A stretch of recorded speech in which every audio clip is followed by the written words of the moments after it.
Oui, bonjour à toutes et à tous et bienvenue pour ce nouveau temps de parole. Un temps de parole, pour moi en tout cas, assez exceptionnel parce que pour la première fois, nous recevons Gilles Langlois, le co-gérant de la Smart, directeur co-gérant de la Smart. Gilles Langlois, bonjour. Bonjour. C'est un plaisir de vous recevoir puisque nous avons passé des mois de conflits au port de Longoni entre la Smart, le manutentionnaire historique du port, et Marriott Shell Gateway, le délégataire, sans qu'il y ait une réelle communication. Vous n'étiez pas, comment dire, dans la phase de communication, vous ne vouliez pas. Pourquoi ?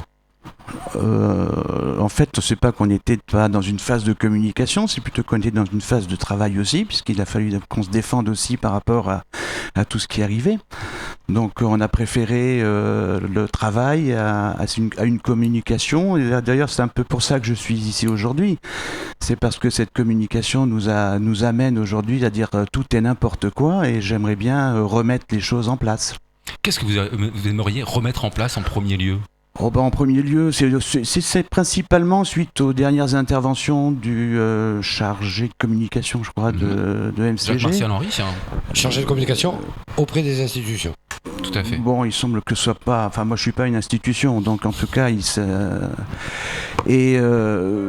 pense il connaît pas tout à fait son dossier. Et je pense qu'il faut remettre les choses en place. Notamment, bon, je voudrais reparler ici de l'actionnariat de la Smart.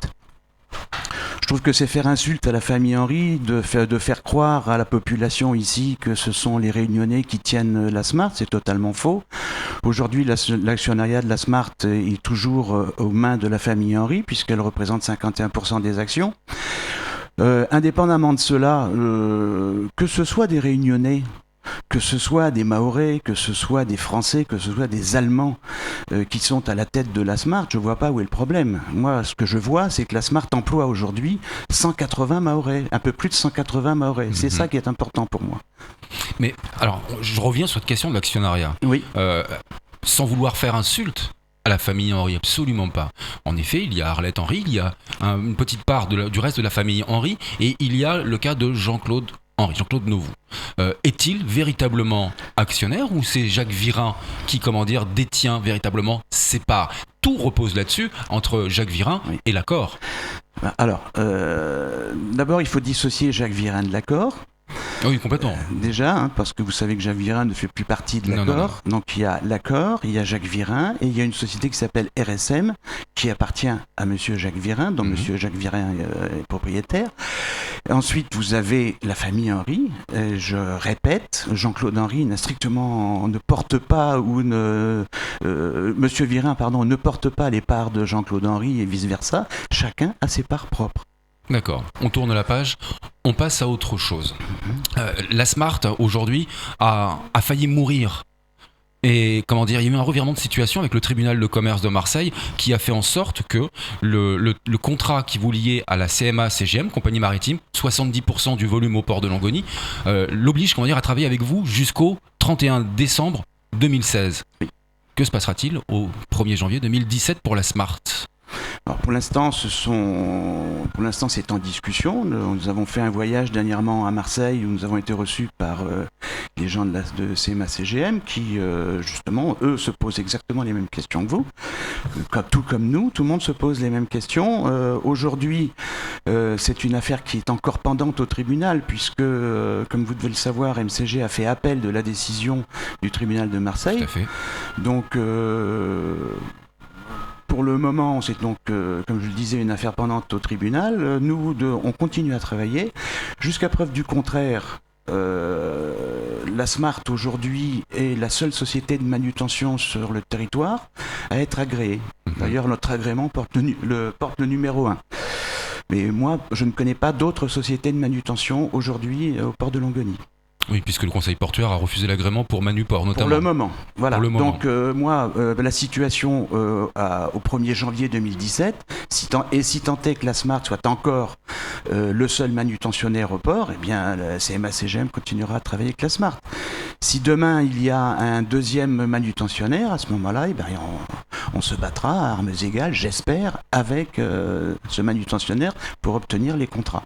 Alors, l'une des autres questions principales, pour moi, l'une des autres pierres d'achoppement sur le port de Longoni, ce sont les grues.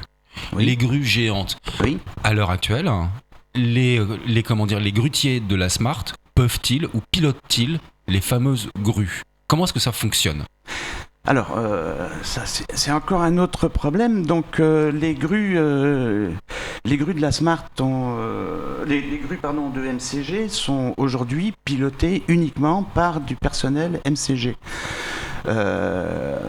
D'ailleurs, vous avez pu voir, je sais plus, je crois que c'est dans la dernière newsletter de Madame Nel, le chef grutier Pala vient de chez nous et il a reçu d'ailleurs une formation au même titre que tous les grutiers de la Smart dernièrement à La Réunion. C'est d'ailleurs peut-être pour ça qu'il est chef grutier chez Madame Nel, puisqu'il a les qualifications nécessaires.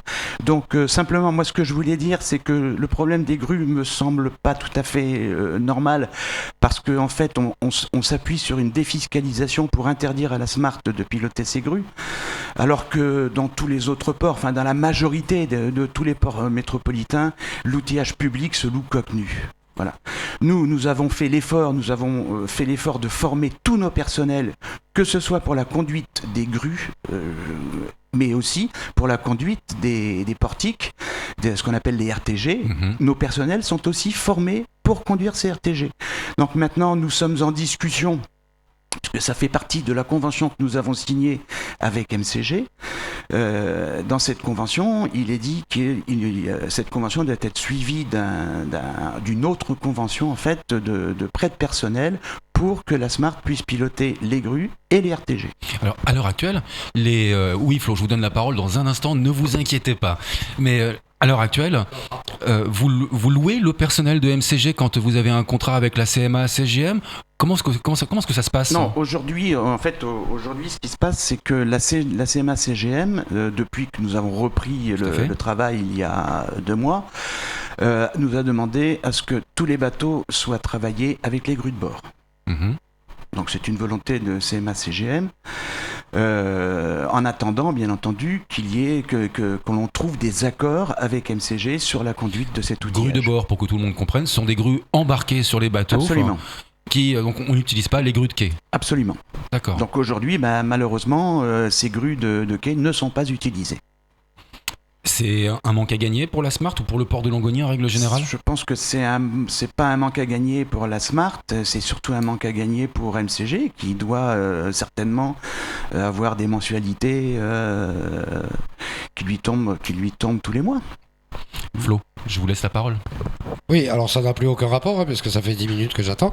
Mais changez votre question. Vous baignez dedans, les journalistes baignent dedans, ok, sur le sujet. Mais tout simplement pour les citoyens, est-ce qu'il n'y a pas la place pour 2 dans ce port?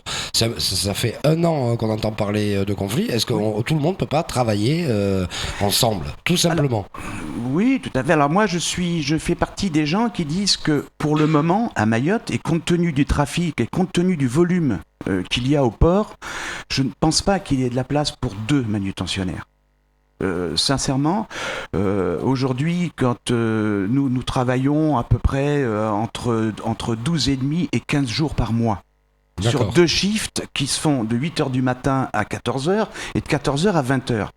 Imaginez que demain on mette en place on mette en place un 3e shift, on ne travaillerait plus 12 jours et demi ou 15 jours, on travaillerait 8 jours et demi, 9 jours. Ouais. Donc, est-ce qu'il y a la place pour 2 manutentionnaires? Je me pose des questions. Il y a 31 jours dans un mois ou 30. En effet, ça pose problème. Sauf en février. Oui, en effet, ce sera plus confort. Ouais. Autre question, celle-ci, elle a souvent été évoquée.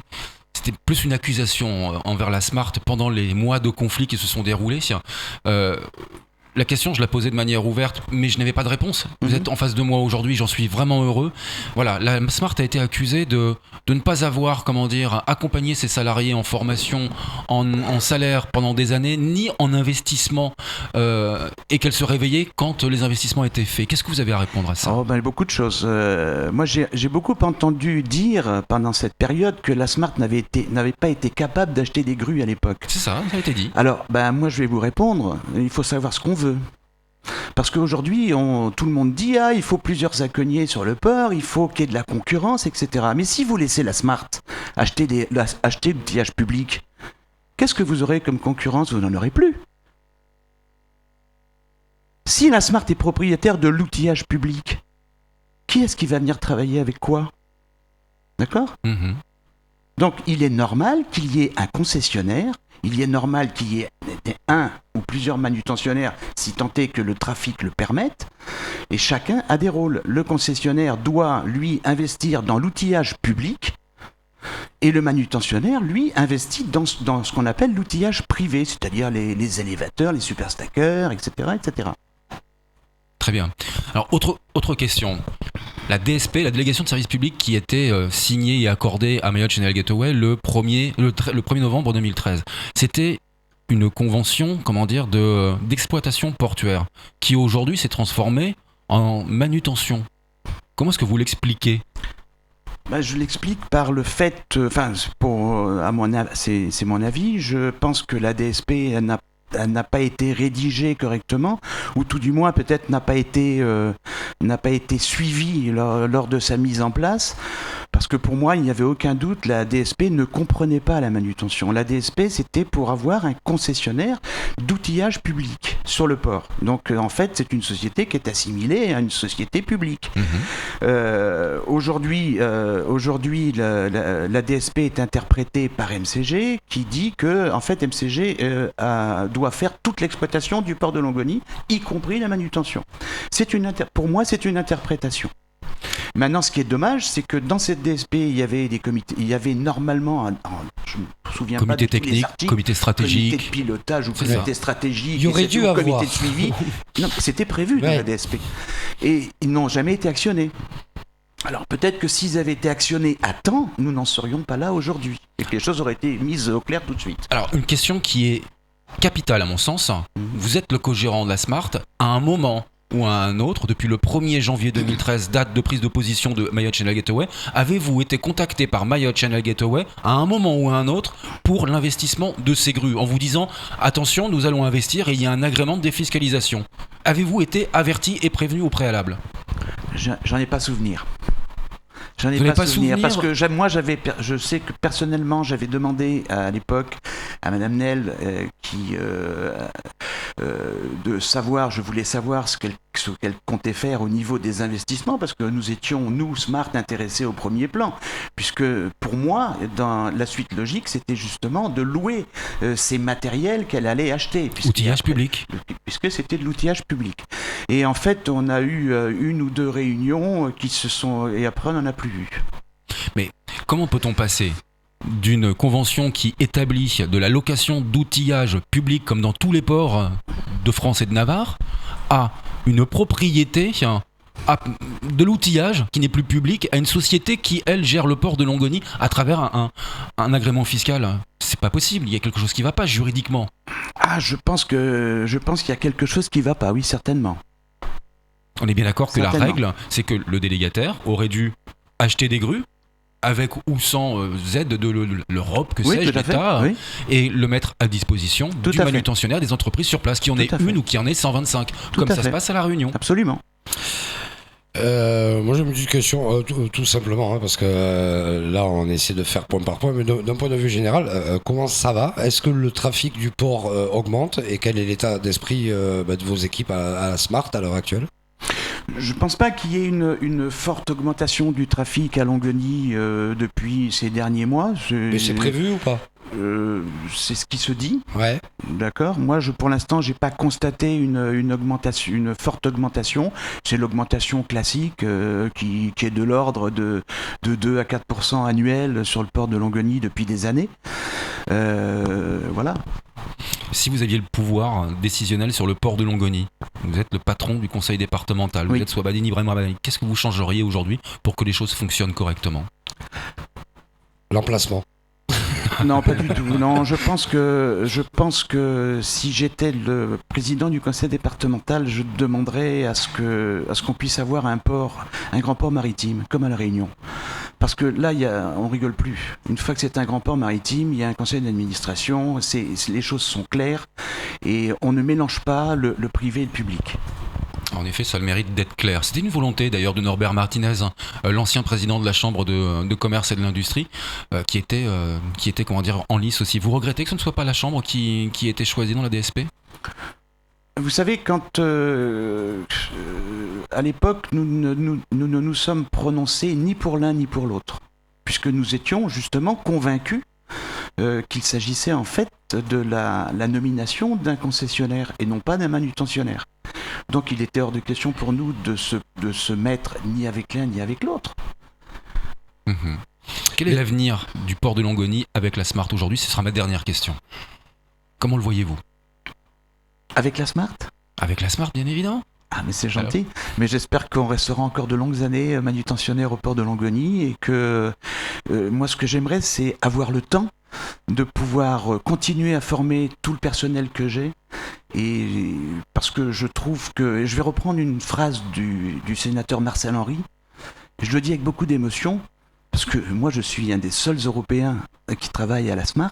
Enfin, quand je dis un Européen, c'est... On entend, il n'y a pas de souci. Monsieur Marcel Henry m'a toujours dit, j'ai fait cette société, c'est une société pour les Mahorais. Et je pense qu'aujourd'hui, il n'y a pas beaucoup de sociétés comme cela à Mayotte. Il y en a quasiment pas. Ou alors comme les sites. Gilles Langlois, je vous remercie. Moi de même. Merci beaucoup d'être venu et de vous être exprimé sur ce plateau. C'est tout pour ce son de parole.